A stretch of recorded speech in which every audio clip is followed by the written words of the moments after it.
سلام بچه‌ها، من امروز اومدم بهتون آموزش بدم که چجوری داخل جی تی ای کد بزنیم، اینا رو از کجا دریافت بکنیم. کلا آموزش جی تی ای سان اندرس رو بهتون یاد بدم. خب من یه برنامه جامع و کاربردی برای همین موضوع ساختم و منتشرش نکردم. داخل سایتی آپلود کردمش و داخل روبیکا گذاشتم لینکشو که میتونید برید از همونجا دریافت بکنید و به اصطلاح نصب بکنید و حالش رو ببرید. اینجا داخل برنامه که میرید نوشته کدها، دیگه آموزش نصبش، همه اینا رو نوشته به طور کامل جامع کاربردی، نیازی به توضیح من نیست. فقط اینکه چجوری کدها رو داخل بازی وارد بکنیم رو وقت نشد که بنویسم و الان میخوام بهتون بگم.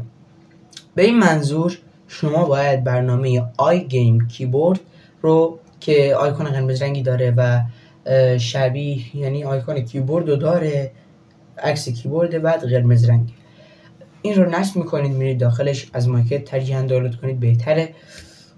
میرید داخلش، دسترسی های لازم رو بهش ارائه میدید.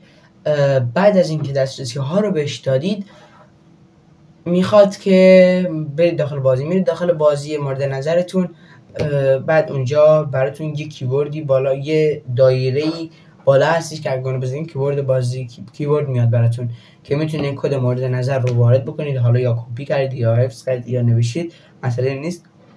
به هر حال وارد میکنید. وارد که میکنید اون کد روی بازیتون عمل میکنه. فقط یه نکته‌ای که وجود داره رو الان دارم میگم که من جی تی ای سان اندرس هم مد شده بود، آموزش نصبش هم گذاشتم مد شده بود.